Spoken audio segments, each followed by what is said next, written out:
السلام عليكم ورحمة الله وبركاته صاحبي الكسر وهذا شبكة سمدمي مقعي وعد باس حسن نور وعنا أساس أكاديمية waxaa horey nagu socday koorskii ay ku barnaynay computerada accounting-ka gaar ahaan software-ka loo yaqaano QuickBooks-ka waxaa kusoo dhawaataa marka cashirkan waxaan aqrinaa cashirkeeni 12aad cashirkaasina waxaa kalena hal ujeeda kaleenahay halkaasi ujeedana waxay tahay transferring funds sidee baa yani transfer ugu sameyn kartaa funds يعني هدي أفصومال كدي وحنا قرينا ثاني عن العق أو سلام بنك وجرته يعني هدي أكو شفت أكونك دابشين يعني سيدابا وقل له تقول بوكسكا أم سيدكرة تحاك له استعمال عندي بوسيتد فن يعني فنك ودن بي أو عندي صبري مركي العقد كود عضو مركي معامل دين أكو العقد وكو كانوا أكونك كود عيسي أكونك أصلا كوري ديسو أو أكو شفت أكونك من أكوما بنكي مركي 10 كان تاسو كسابسيا يكسروا صاحبيا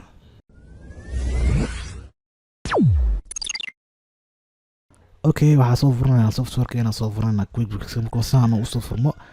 waxaad tegaysaa halkay qoran tahay banking meesha qoran tahay tegaysaa tabkaas kadib waxaad kasii dooran doontaa transfer funds markaad doorto akoon meesha ugu horeysa waxaad gelinaysaa akoonka lacagta aad ka wareejinaysid okay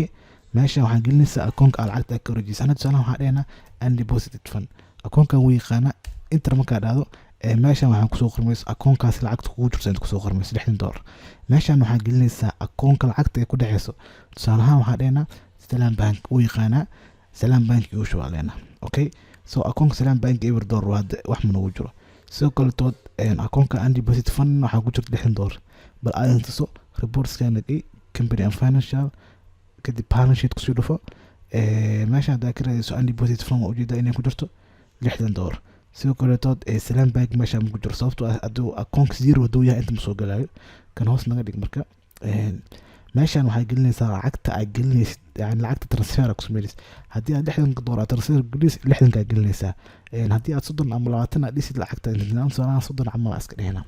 okay marka safe and close aan waxaan rabnaa akoonkan undeposited fund oo $60 ay ku jirtay inay yaraato oo $30 ay noqoto sidoo kale to Salam Bank oo zero balance gid ah inay $30 noqdaan okay safe and close ne okay wuu sameeyay transaction reports tag company and financial kadib balance sheet standard leh hadda daak fiilis meeshan Salam Bank way soo gashay $30 sidoo kale tood undeposited fund way ka jirmaan $30 soo hadda waxaan rabaa inaad soo yani qaab kale tood oo hadda qaabkan ahayn aw lacagta aw kula wareeji kartid tusaale ahaan waxaan dhehnaa Salam Bank meeqaan ugu jirto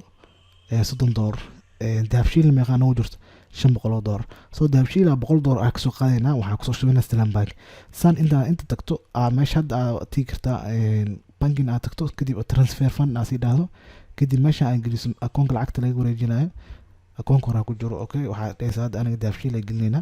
dahabshiil markaa geliso ku soo baxa lacagta ku jirto $500 ku jirto meeshan waxay gelinaysaa Salam Bank saasoo dhigi kartaa sida hadda aad idin baro waay qaabka kale rabo inaa idin baro waxay tahay inta iska dhaafto aad tagto company kadib ma ku soo dhafato make general journal entry kadib meeshan aad ku soo baxayso shaashada riisa soo baxayso okay iskale meeshan waxaa gelinaysaa akoonka oo lacagta ay gelinaysaa okay so da kala hormarist ma hadhow debitkii creditka kala hormaraysa okay hadeerta aniga waxaa leenahay Salam Bank lacag inaa ku shubnaa rabnaa Salam Bank marka lacag aad ku shubeysid lacagta ku shubeysaa inta gelinaysaa debit aad gelinaysaa okay meeshan waxaa gelinaysaa akoonka lacagta aad soo qaadaysid okay aniga dahabshiil ka qaadana $100 asiga isgeliib so aad inta soo reports-kana ku noqon company and financial kadib balance sheet ku dhufo ma ujeedaa meeshan hadda $30 ku jirto Salam Bank $30 inaa u badinaa rabnaa $100 aan ka dhigno $130 inaan ka dhignaa rabnaa $500 inaa $100 ka qaadnaa rabnaa oo halkaas $100 inta keen sidoo kale total asset keen misaameynaa waxaa nagu jirto $5380 ay noqonaysaa wax sidii ahaan yani wax saameyn meelaas safe and close noo dheh safe and close markaa aad tagna reports-keena company and financial kadib balance sheet kusii dhufo ma ujeedaa meeshan Salam Bank inay $130 noqotay sidoo kale tood akoonka dahabshiilna uu noqday $400 waxaan rajeynayaa cashirkeeni 10aad oo ah casharuntii aad iyo aad u fudud sidoo kale tood ahaa cashir aad iyo aad muhiim u ah inaad fahanteen fadlan haddii aad muuqaalkaa dhamaysatay waxaan si sharaf leh kaaga codsanayaa inaad muuqaalkan aad like saarto waa cabdibaasid xasan nuur oo idin leh adoo dhaxal reebi kara waa noqon dhinta ala tabin